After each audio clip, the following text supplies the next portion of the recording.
नमस्कार सगळ्यांना। तर आज मी तुम्हाला ना केरळ इतकं स्वच्छ का आहे ना त्याचं एक कारण सांगते आहे, म्हणजे काय नेमकं ह्याच्या पाठीमागे आहे म्हणून इतकं स्वच्छ आहे।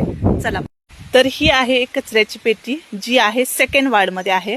तर प्रत्येक वार्डमध्ये अशा पेट्या आहेत, 2 या 3 असतात। तर ह्या वार्डची पेटी ही आहे। तर आता बघा, गेल्या महिन्यामध्ये कपडे होते, म्हणजे जुने कपडे आपल्या घरांमध्ये असतात ते त्यांनी गोळा करून ह्याच्यामध्ये ठेवलेले आहेत। तर ह्या महिन्याच्या लास्टला येणार आणि हे सगळं घेऊन जाणार। तर हे गेल्या महिन्यातलं सामान याच्यामध्ये आहे, जास्त काही नाही, बघू शकता।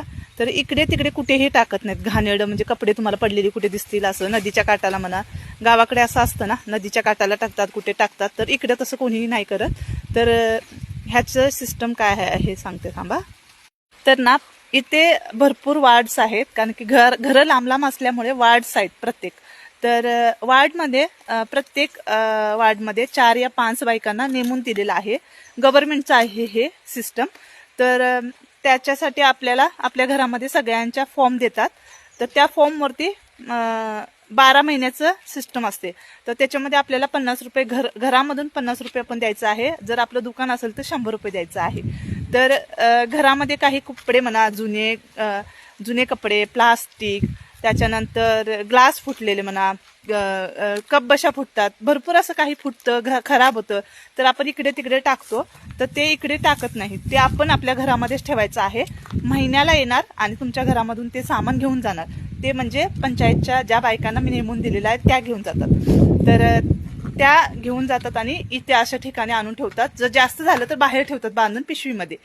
तर हे सगळं पंचायतची गाडी येते, महिन्याला एक गाडी येते, त्याच्यावरती सगळं भरतात आणि घेऊन जातात। आणि कुठे विल्हेवाट लावतात, लांब ठिकाणी नेऊन विल्हेवाट लावतात त्याची सगळी घाणीची त्या।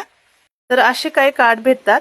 तर आपल्याला महिन्याला, हे बघू शकता, गेल्या महिन्यात भरलेला आहे आम्ही पैसे 50 रुपये इथे दुकानाचे, आणि 2 महिन्याचं झालं, जानेवारी आणि फेब्रुवारीचं आहे, मार्चमध्ये अजून आले नाहीत।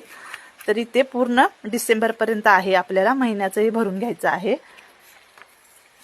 तर इथे बघू शकता।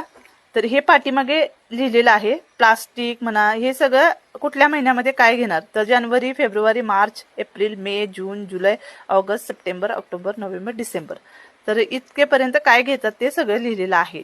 तर आता गेल्या महिन्यामध्ये जुने कपडे होते, ते सगळे आणून तिथे टाकलेले आहे, बघू शकता।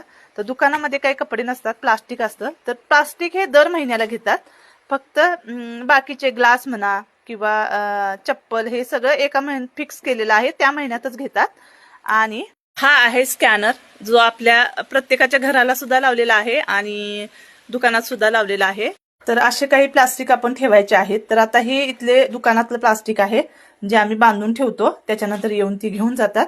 आपल्याला जायची गरज नाही, आपल्याला टाकायची गरज नाही, आपल्या घरी येऊन घेऊन जातात। तर दुकानामधून 100 रुपये आहेत। तर आता त्यांनी सिस्टम कमी केली, कारण की आमच्या घरातून 50 रुपये जातात आणि इथून 50 रुपये, असं करून आम्ही 100 रुपये केलेलं आहे।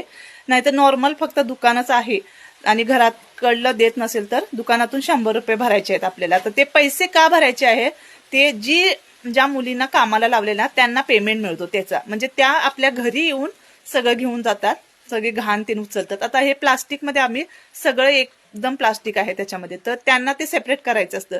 ते मग हातामध्ये हँड ग्लोव्स घालून ते सगळं सेपरेट करतात, म्हणजे दुधाच्या पिशव्या वेगळ्या करतात, हे सगळं त्यांनी वेगळं करतात। आम्हाला करायची गरज नाही, आपण फक्त ते भरून द्यायचं आहे आणि काही नाही। तर ही सिस्टम खूप छान आहे, मला आवडली आणि ही प्रत्येक गावात जायला पाहिजे। म्हणजे थोड्यांना काम पण लागतं, म्हणजे कामाचं पण गव्हर्नमेंटकडनं काम पण मिळतं आणि गाव पण स्वच्छ राहतं।